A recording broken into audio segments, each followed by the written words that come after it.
오늘 함께 나눈 말씀의 제목은 하나님이 엘리야를 나아가게 하는 방식입니다. 네. 하나님이 엘리야를 나아가게 하는 방식. 지난주에 축구를 했습니다. 저는 축구 하는지도 몰랐어요. 세미나 하느라 바빠서 뉴스만 봤습니다. U20 축구가 있었어요. 그래서 축구 경기를 했습니다. 프랑스를 이겼어요. 우리나라가? 그게 그거구나. 그렇죠? 난리 났죠. 근데 이렇게 축구를 할 때, 뭐 축구 다들 잘 아시죠? 축구할 때 우리가 전반전이 끝나면 격려하고, 오늘 뭐 어쨌어 하면서 감독님이 한마디 하시고, 뭐 물도 좀 먹고, 잠깐 휴식하고 합니다. 하프타임 없으면 힘들겠죠. 사실 축구가 시간이 긴데 계속해서 뛰라 그러면은 뭐 큰일 납니다. 근데 만약에 전반전이 딱 끝나고 야 너무너무 수고했어, 자 이제 집에 가자 하면 어떨까요? 되게 당황하겠죠. 분명히 물 마시고 한숨 돌리고 잠깐 쉬고 서로 격려하고 하는 건 필요한데 전반전 끝났다고 집에 가면 안 될 거예요. 그죠? 다시 전열을 가다듬고 가야 됩니다. 항상 그렇지만 축구 경기의 결론은 후반전에 납니다.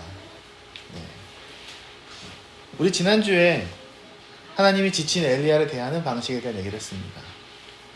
엘리야가 지쳐서 하나님 앞에 나아왔을 때 하나님께서 그를 위로하시고 그를 먹이시고 그에게 스스로 계속해서 나아갈 수 있도록 또한 기다려주셨다, 그 얘기를 했습니다. 그렇게 해서 하나님께서 엘리야를 위로하시고 격려하셨습니다. 하지만 그게 끝이 아니죠. 그래 엘리야야 이제 끝났어, 자 이제 잘 쉬어 안녕 해봤다면 굉장히 당황스럽겠죠. 우리 열왕기 상인데 열왕기 하 가야 되는데 열왕기 상 19장에서 끝나면 안 되잖아요. 심지어 19장도 끝이 아닌데 아직 엘리야 얘기가 안 끝났다는 얘기예요. 네. 하나님이 여기서 끝나는 게 아닙니다. 하나님이 그를 데리고 어디로 가십니까? 호렙산으로 가십니다. 우리가 알고 있는 방금 이 엘리야는 어디서 왔습니까? 갈멜산이라는 곳에서 왔습니다. 갈멜산에서 그 850명의 그 이방 우상 하는 사람들과 선지자들과 대결을 펼쳐서 하나님이 기가 막힌 승리를 하게 하십니다. 그리고 나서 그 승리 뒤에 찾아오는 그 공허함과 공포와 두려움과 그 낙심 때문에 엘리야가 무너졌을 때 그를 로뎀나무에서 쉬게 하십니다. 그리고 그를 다시 호렙산, 하나님이 모세를 만났던 그 산으로 데려가십니다. 왜냐하면 하나님이 엘리야에게 아직 할 말이 있으셨거든요. 우리도 그렇습니다. 우리가 살면서 지치고 힘들면 우리 서로 위로가 필요합니다. 공급이 필요하고요. 좀 시간이 필요해요. 회복할 시간이. 우리는 사람이니까 하나님은 우리가 잠도 자야 되고 밥 먹고 쉬는 시간도 필요한 것처럼 그렇습니다. 우리 이 주일은 우리에게 그런 날입니다. 사실은요. 한 주간 열심히 살다가 축구 하프타임처럼 한 주간 수고했어, 너무너무 고생했어, 잘했어, 우리 다시 출발하자 하는 날이 바로 주일의 역할이기도 합니다. 우리의 일상이 끝나는 게 아니기 때문에 그렇습니다. 내일이 타임 또 뜰 겁니다. 월요일은 다시 시작이 될 겁니다. 우리는 월요병을 극복해야 됩니다. 하지만 내일은 쉬는 날이라서 모두가 기뻐하긴 합니다. 부처님이 이렇게 우리에게 큰 은혜를 줄 줄은 몰랐어요. 우리 아이들도 마찬가지예요. 우리 아이들 키울 때 아이들 위로해야죠. 아이들 얼마나 힘든데 학교 다니면서. 그리고 위로하고 밥도 먹이고 기다려줘야죠. 너 왜 빨리 안 커? 하면서 채찍질 할 수는 없잖아요. 하지만 아이들은 또 커야 됩니다. 성장해야 됩니다. 그래서 계속해서 아이들이 계속해서 나아가도 이끌어줘야 됩니다. 오늘 말씀은 하나님께서 그렇게 엘리야를 위로하신 다음에 그를 어떻게 더 나아가게 하셨는지에 대한 말씀입니다. 오늘 말씀은 이따가 같이 읽어보도록 하겠습니다. 먼저 오늘 이야기 스토리는 이렇습니다. 첫 번째, 그 엘리야를 호렙산으로 데려가십니다. 호렙산이라는 곳에 도착합니다. 그리고 그곳에서 하나님 먼저 엘리야에게 첫 번째 대화를 하십니다. 엘리야야, 너 여기서 뭐하니? 엘리야가 뭐라 대답을 합니다. 그럼 하나님이 뭔가 말을 하셔야 되잖아요. 근데 하나님이 말하지 않으세요.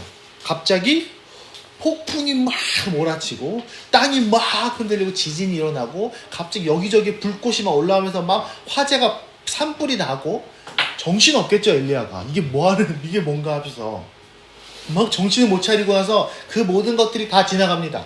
폭풍과 지진과 화재가 다 지나간 다음에 엘리야는 그 안에서 뭔가 하나님이 엘리야야 라고 말씀하실 것처럼 생각해서 기다렸을 수도 있습니다. 근데 하나님은 거기에 계시지 않았습니다. 그렇게 폭풍과 지진과 산불이 확 지나가서 침묵이 찾아왔을 때, 잠잠해졌을 때, 그때에 엘리야에게 다시 말씀하십니다. 엘리야야, 너 여기서 뭐하니? 그러니까 엘리야가 똑같은 말을 합니다. 똑같은 말을 해요. 앞에 했던 말이랑.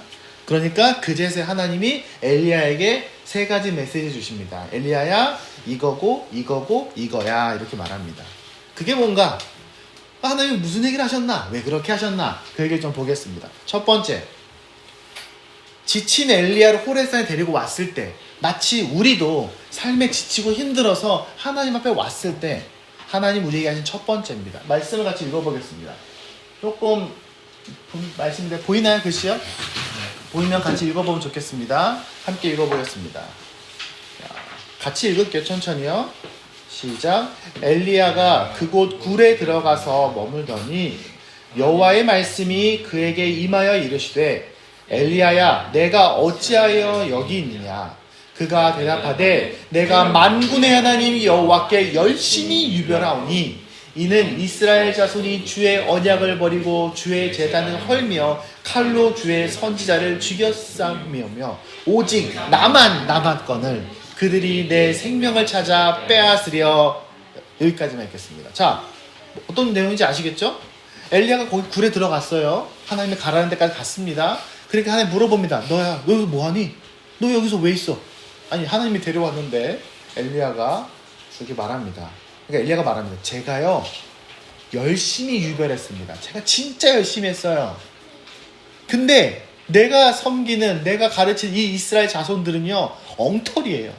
제가 그렇게까지 했는데 얘네들이요 하나님의 예배 성전 다 부시고 아주 그냥 엉망진창이에요. 그리고 나 혼자만 남았어요. 근데 이제 나도 죽을 것 같아요 라고 말합니다. 11절 읽어보겠습니다. 시작. 여호와께서 이르시되 너는 나가서 여호와 앞에서 산에 서라 하시더니 여호와께서 지나가시는데 여호와 앞에 크고 강한 바람이 산을 가르고 바위를 부수나 바람 가운데 여호와께서 계시지 아니하며 바람 후에 지진이 있으나 지진 가운데에도 여호와께서 계시지 아니하며 또 지진 후에 불이 있으나 불 가운데에도 여호와께서 계시지 아니하더니 불 후에 세미한 소리가 있는지라. 여기까지 읽겠습니다. 어떤 일인지 아시겠죠? 하나님이 야, 너 굴에서 나와. 지금 굴 안에 있습니다. 굴에서 나와. 네 거기서 나와. 네 있는 그 자리에서 나와. 그리고 내 앞에 서라고 합니다. 섰습니다. 그러니까 하나님 뭔가 말씀하시지 했는데 엄청난 바람이 바위를 부술 만큼의 폭풍이 몰아칩니다. 네. 엄청 무서웠겠죠? 하나님이 나에게 말씀하시는가 보다 하고 엎드려서 기다리는데 아무 소리가 안 들려요. 그 다음에 또 지진이 일어납니다. 지진 땅이 막 흔들립니다. 근데 거기도 하나님이 안 계십니다. 이번에는 막 불이 나서 막 정신이 없습니다. 진짜 멘붕이 왔겠죠? 이 세계는 당시에 고대 사람들이 신이 임재하는 상징으로서 제일 무서워하는 것들입니다. 그런데 거기 하나님이 안 계시다는 거예요. 그리고 나서 불 후에 세미한 소리, 아주 작은 소리로 얘기하는 겁니다. 엘리야야, 너 여기서 뭐하니? 13절 읽어볼까요? 시작. 엘리야가 듣고 겉옷으로 얼굴을 가리고, 여기서 왜 가리냐면은 자기가 하나님을 볼까봐 무서운 거예요. 하나님을 보면 죽는다고 생각했기 때문에 얼굴을 가리고 나가 굴 어귀의 섬에 소리가 그에게 임하여 이르되 엘리야야, 내가 어찌하여 여기 있느냐라고 하나님 말씀하신 겁니다. 이런 생각이 먼저 듭니다. 하나님 뭐하러 그렇게 두 번이나 얘기하셨지? 똑같이 물어보고 똑같이 대답했어요. 엘리야가 이 뒤에 대답도 똑같이 합니다. 10절에 말하는 거랑 똑같이 대답해요. 왜 하나님 거기 계시지 않았을까요? 왜 폭풍, 바람 속에서 하나님이 큰 소리로 엘리야야 하셨으면 얼마나 멋있었을까? 그죠? 지진이 일어나는데 땅이 막 흔들리면서 엘리야야 하셨으면 얼마나 무서웠을까? 강력했겠죠. 또 불이 막 나는데 여기다 불 속에서 하나님께서 엘리야야 하면 얼마나 멋있었을까요? 마블이야 마블. 마블 영화 찍을 수 있겠죠? 근데 거기에 하나님은 계시지 않습니다. 지금 자 생각해보세요. 엘리야가 그 거대한 전쟁의 승리 후에 완전 낙심했습니다. 바닥을 쳤어요. 그러고 와서 하나님이 먹이시고 위로하고 격려해서 지금 하나님 호렙산으로 왔어요. 그래서 하나님께서 엘리야 너 여기서 뭐하니? 라고 말했을 때 엘리야가 당장 대답합니다. 하나님 제가 지금까지 열심히 했는데 이 나라 엉망진창이고 이제 내가 죽을 것 같아요. 저밖에 없어요. 이제 끝장이에요. 라고 말합니다. 엘리야 지금 어떻습니까? 상태가 밑에는 격앙되어 있습니다. 위태롭습니다. 지금 흥분 상태예요. 아직 엘리야가 하나님의 말씀을 들을 준비가 안 된 거예요. 우리는 생각할 수 있어요. 당장 말씀해 주세요. 근데 아직 엘리야는 그의 음성을 들을 준비가 안 되어 있어요.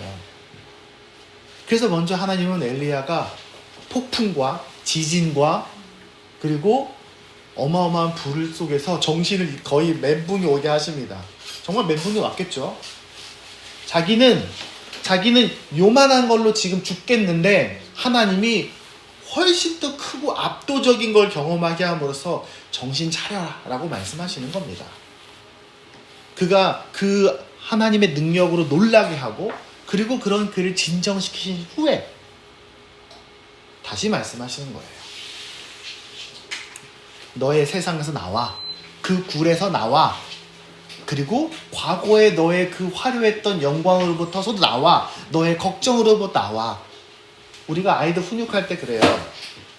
아이들이 어릴 때 이제 얘네는 많이 컸지만 훈육할 때 애들이 막 울고 있으면 울고 막 으악 하고 울 때는 아무리 말해도 못 알아들어요. 왜냐면은 아이들이 울고 있을 때는 뇌에서 그 전두엽이 활동을 안 합니다. 어렵게 말하면. 그래서 뇌가 꺼진다고 생각하면 돼요. 인지능이 꺼져 있어요. 나는 지금 당장 울어서 내 울음을 전달하겠어라는 생각이 머리에 가득해요. 그럼 어떻게 해야 됩니까? 어떤 엄마들은 응 알았어 다 울면 말해. 혹은 너 저기 가서 조용히 다 울면 와. 울고 마음이 정리되면 와. 이렇게 말합니다. 그럼 애가 저 구석에 가서 엄청 울다가 울음이 다 그치면 엄마한테 옵니다. 다 울었어? 그러면 다 울었대. 그러면 그때 얘기해 주는 거예요. 너가 이렇게 하면 잘못된 거야. 그러면은 끄덕끄덕 할 수 있습니다. 그때 돼야 얘기해야 돼요. 자, 지금 엘리야의 말을 들어볼까요? 엘리야가 했던 요 말이 14절에 그대로 붙어 있어요. 먼저 말합니다. 내가 만군의 여호와 앞에서 열심히 유별했습니다. 정말 특별히 헌신했습니다. 근데 이스라엘 자손이 주의 언약을 버리고 주의 제단을 헐며 칼로 주의 선지자들을 다 죽였습니다. 하나님 전 잘했는데 나는 잘했는데 이스라엘은 엉망진창이에요. 그리고 나만 남았습니다. 근데 그런 나마저 죽이려고 해요. 지금 그럼 나까지 죽으면 어떻게 돼요? 이스라엘은 한 명도 남지 않아요. 이제 끝장이에요 라고 말하는 겁니다. 엘리야는 이스라엘이 다 타락했고 나만 남았다고 생각합니다. 근데 이 말이 뭐가 문제일까요? 엘리야는 요때 똑같은 말하고요. 요때 똑같은 말합니다. 근데 왜 여기서 하나님이 대답해주지 않으시고 너 이리로 나와 하셨을까요? 우리는요. 엘리야는 지금 뭐만 보입니까? 지금 내 눈에 보이는 것만 보이는 겁니다. 지금 내 감정에 느껴지는 것만 생각하는 겁니다. 내 생각에 판단하는 것만이 전부라고 생각하는 거예요. 자기 생각에 갇힌 겁니다. 내 세상에 갇혀 있는 거예요. 근데 원래 그랬을까요? 엘리야가 원래 이렇게 바보 같은 사람입니까? 이렇게 형편없는 사람인가요? 아니에요. 엘리야 어떤 사람입니까? 그 앞에 말씀 들어보면요. 기가 막힌 사람입니다. 엘리야는요. 이스라엘 역사 속에서도 최고로 칩니다. 얼마나 최고로 치냐면 예수님께서 십자가 못 박혀 돌아가시기 전에 그 예수님의 그 높은 산에서 하나님의 임재를 경험할 때에 두 사람이 나와요. 성경에서. 누구? 모세하고 엘리야가 나와요. 그만큼 엘리야는요. 이스라엘의 구약의 모든 역사 속에서 최고 정점에 있는 하나님과 가장 가까이 사람 중에 한 명입니다. 근데 그런 엘리야가 왜 이렇게 형편없는 말을 합니까? 엘리야는 큰 사람이었지만 그가 절망하고 마음이 힘들어지니까 다시 시선이 좁아진 거예요. 원래 그런 사람은 아니에요. 근데 우리도 그래요. 우리도 평범할 때, 삶이 잘 될 때, 문제 없을 때 애들이 엄청 말 잘 듣고 회사도 잘 되고 뭐 특별히 뭐 선생님들 코로나 걸려서 휴가 안 가고 내가 해야 될 일 딱딱 하면은 별 문제 없을 때, 누구 안 아플 때, 그럴 때는요 하나님도 생각이 나죠. 찬양도 막 절로 나옵니다. 기도가 해도 기도도 막 잘 됩니다. 그리고 막 누가 옆에서 힘들어하면 아유 쟤는 왜 이렇게 힘들어해? 하면서 막 도와줄 수 있는 마음의 여유도 있습니다. 그런데 내 삶에 문제가 생기고 균열이 생기고 예기치 못한 고통이 내 삶에 딱 찾아오면요 마음이 확 쪼그라듭니다. 마치 혹시 그 식물 중에 그런 거 있잖아요. 손을 탁 대면 엄청 예쁘게 펼쳐 있다가 확 오므리는 식물들이 좀 있어요. 그런 것처럼 자기를 보호하기 위해서 사람은 움츠려들게 됩니다. 그래서 내 멘탈이 흔들리면 내 눈에 보이는 게 전부 같고 내 두려움과 절망이 절대로 사라지지 않을 것 같고 지금의 내 판단, 내 분석, 내 상황 이해가 진실인 것처럼 느껴집니다. 사람은 그래요. 목사라고 안 그럴까요? 아니 저도 마찬가지예요. 저도 마찬가지로 마음이 힘들면 눈에 보이는 게 시야가 확 좁아집니다. 지금 엘리야는 그런 상태입니다. 우리가 만약 길을 걷다가 딱 넘어지면 평소에는 편안하게 걷던 길인데 넘어지면 어떻습니까? 돌뿌리에 걸렸던 넘어서 딱 무릎이 딱 깨지면 평소에는 여기 있는지도 몰라도 내 무릎이 너무 느껴지죠? 아 그래 여기에 내 무릎이 있었구나. 여기서 뭐 피가 나면 그래 내 피는 빨간색이었지 이러면서 그 아픈 부위가 내 모든 신경이 거기에 집중이 됩니다. 그리고 평소에 신경도 안 쓰던 길에 있는 저 돌멩이 평소에는 있는지도 몰랐는데 너무 대단하고 너무너무 위험하고 이것 때문에 내 인생이 망가졌구나라고 말할 수 있고요. 그리고 평소에는 아무 생각 없이 평화롭게 내가 항상 걷던 그 길인데 이제 이 길이 나에게 두려움과 공포의 길이 될 수도 있습니다. 엘리야는 지금 그런 상태예요. 그런 상태의 엘리야에게 하나님이 너 거기서 나와 라고 말씀하시는 겁니다. 그러니까 우리는 이해해야 돼요. 내 삶이 힘들고 내 삶이 어렵고 답답한 상황이 딱 찾아오면 내 생각과 내 믿음과 하나님에 대한 내 생각들이 쪼그라드는구나 라는 걸 알고 있어야 돼요. 그러면 뭘 해야 됩니까? 내가 여기서 나가야 한다는 것을 이해해야 돼요. 그리고 이게 장기화되면 안 됩니다. 되지 않도록 해야 돼요. 우리가 일주일에 한 번씩 오는 이유는요. 최소한 그게 일주일은 넘기지 말라고 하는 겁니다. 그러고 나서 그럼 하나님이 엘리야에게 뭐라고 말씀하실까요? 두 번째는 이제 너의 시선이 아니라 나의 시선으로 세상을 봐야 돼. 자, 엘리야가 처음에 이렇게 얘기했습니다. 하나님, 저 엄청 열심히 했어요. 근데 저 말고는 다 엉망이에요. 저도 이제 지쳤어요. 진짜 엘리야의 눈에는 뭐만 보입니까? 나를 죽이겠다고 명령 내렸던 아합 왕이 아닌 이세벨, 당시에 뭐 강력한 여왕이었다고 말하는 그 이세벨의 그 분노가 자기에게는 너무 커 보여요. 왕비의 그 분노가 이 세상을 가득 채우고 같아요. 우리도 그렇게 말할 수 있습니다. 그리고 우리 주위 사람도 그렇게 말할 수 있고요. 우리 아이들도 마찬가지예요. 우리 아이들도 살다가 힘들면 당연히 어른들의 눈만큼 안 보이죠. 안 그래도 아이들은 아이들인데 자기 힘들면 자기 어려움이 생기면 지금 내 눈에 보이는 게 전부라고 느껴지면서 귀딱 맞고 으아 하는 거예요. 그럼 우리가 그냥 힘내야지 라고 말하면 끝일까요? 하나님이 지금 엘리야를 또 위로하셨을까요? 아니요. 그건 하나님이 앞에서 충분히 하셨어요. 충분히 위로했다면 이제 나와 라고 말씀하시는 겁니다. 그리고 이렇게 말씀하십니다. 굉장히 뜻밖의 이야기입니다. 엘리야가 예상 못했을 겁니다. 한번 15, 16, 17 읽어볼까요? 시작. 여호와께서 그에게 이르시되 이제 너는 내 길을 광야를 통하여 다메섹에 가서 이르거든 하사엘에게 기름을 부어 아람의 왕이 되게 하고 너는 또 nim시의 아들 예후에게 기름을 부어 이스라엘의 왕이 되게 하고 또 아멜 무흘라 사밧의 아들 엘리사에게 기름을 부어 너를 대신하여 선지자가 되게 하라. 하사엘의 칼을 피하는 자는 예후가 죽일 것이요 예후의 칼을 피하는 자를 엘리사가 죽이리라. 자, 이게 무슨 말이냐? 너는 내 길을 광야를 통하여 다메섹에 가서 가라. 지금 엘리야가 어디를 통해 왔습니까? 광야를 통해 왔습니다. 자기가 노뎀나무 아래에서 죽겠다고 했던 바로 그곳을 통해서 다시 너의 삶으로 돌아가라 말합니다. 다메섹은 어디냐? 다메섹은 이렇게 이스라엘의 지도가 있으면 조금 위쪽에 있는 도시입니다. 다메섹이 예전에 아마 들어봤을 텐데 바울이 사울일 때 하나님 만난 곳이 바로 다메섹입니다. 다메섹 가는 길입니다. 다메섹 가는 길인데 다메섹입니다. 그럼 여기는 뭐가 있냐? 아람이라는 나라가 있습니다. 아람이라는 나라는 이스라엘의 주변에 있는 나라고요. 이스라엘을 오랫동안 괴롭혔던 나라입니다. 그래서 구약성경에 아람이 많이 나옵니다. 아람에 지금 왕이 있어요. 그럼 하사엘은 누굴까요? 하사엘은 아람의 군대 장관입니다. 그런데 하사엘한테 가서 기름을 부으라는 거예요. 너 다음 왕이야. 왕이 있는데 너의 나라 신의 그 수행자가 그 나라 가서 남의 나라 군대 장관한테 하사엘아 너 다음에 너가 왕이야? 그러고 오라는 거예요. 아니 남의 나라가 와서 왜 남의 나라 왕을 세워? 이 얘기입니다.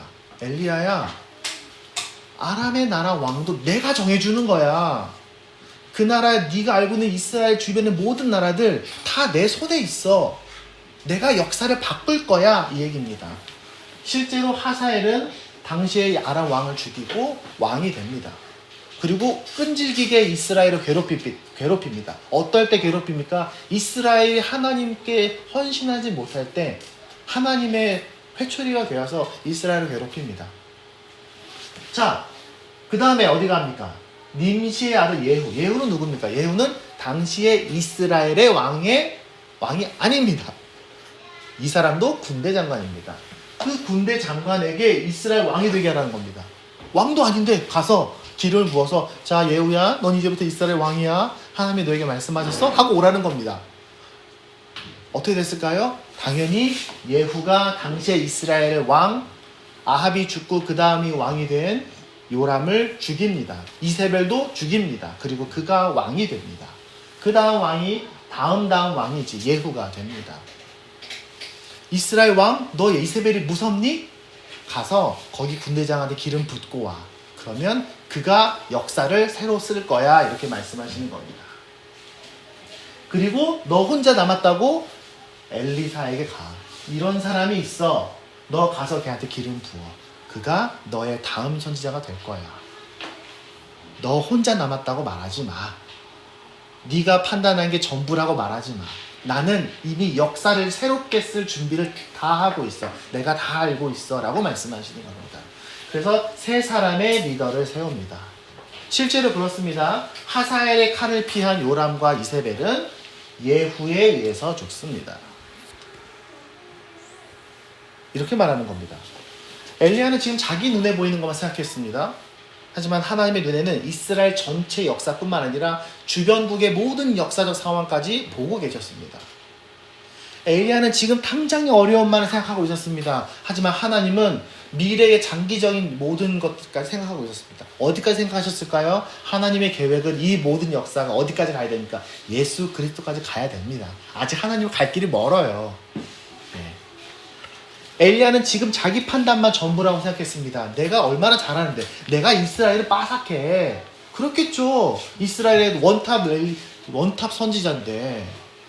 그런데 하나님은 엘리야가 얼마나 생각이 좁은지 하나님이 얼마나 더 큰 희망을 갖고 계신지를 보여주십니다. 엘리야야 정신 차리고 네 세상에서 나와.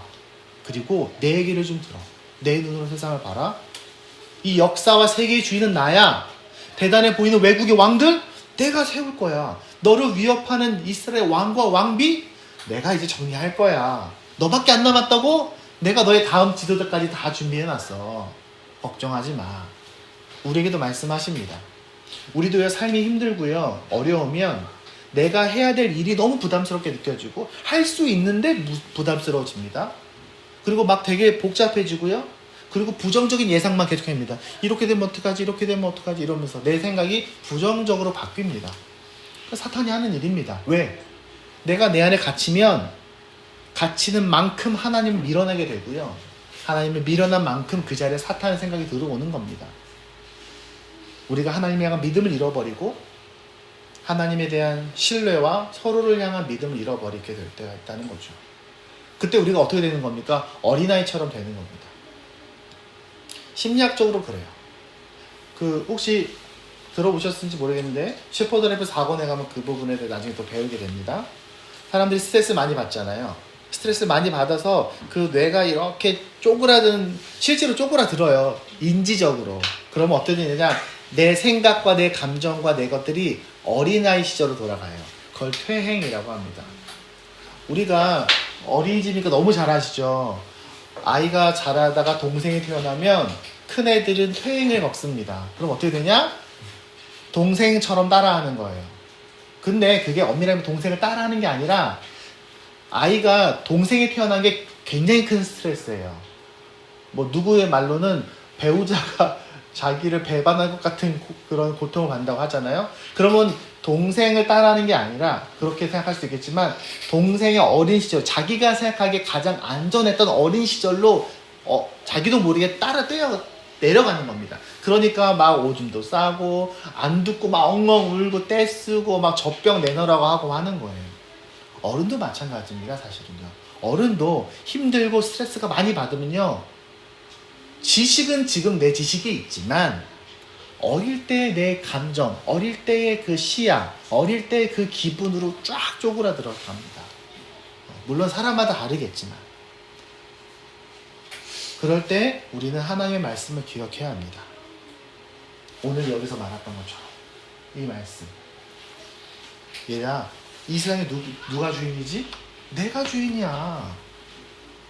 누가 네 인생의 주인이야? 내가 주인이야. 내가 누구지? 너의 아버지야. 내가 너를 살렸어. 내가 내 아들 예수 그리스도의 피값으로 너를 샀어. 네 인생의 주인은 나야. 절대로 누가 너를 괴롭힐 수 없어. 그리고 내가 너와 함께하고 있다. 너는 현실에 절망하고 낙심할 것이 아니라 나를 믿어라.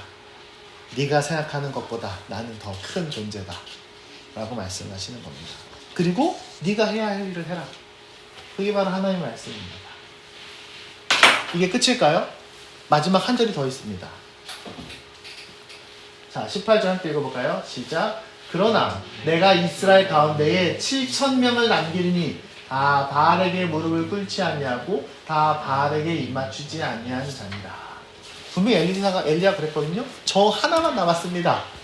그러니까 벌써 몇 명 나왔습니까? 앞에 왕 2명 나왔죠. 엘리사 나왔죠. 그리고 플러스 7,000명 남아있어 지금. 이렇게 말씀하시는 겁니다. 자기는 한 명이라고 그랬는데 7,000명 남아있대요. 근데 이 7,000명 누굴 말하는 걸까? 성경을 뒤에 찾아봐도 도대체 7,000명이 누굴 말하는지 알 수가 없습니다. 그러면 막 누굴 얘기했죠. 누가 7,000명이지? 어디서 몇 명, 어디서 몇 명, 몸은 7,000명 되나? 이렇게 생각할 수 있어요. 근데 이제 그 얘기가 아닙니다. 왜냐면 우리가 성경을 읽을 때 성경에 있는 그 한두 사람 말고 많은 숫자를 말하는 방식이 있어요.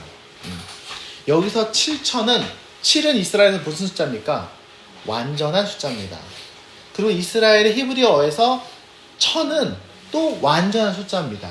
그러니까 그 7,000은 7에다가 1,000을 곱한 거예요. 그래서 7,000명입니다. 그 얘기는 정말로 한 명, 2명이 7,000명이라기보다는 그만큼 엄청 많이, 넌 지금 잘 모르겠지만 이스라엘 백성 속에 하나님 잘 믿는 사람들이 다 지금 숨어 있지만 엄청 많아 라고 말하는 겁니다. 이런 거 많아요. 아마 기억나겠죠? 하나님께서는 하루가 1,000년 같고 1,000년이 하루 같다. 이거 잊어버리면 안 돼.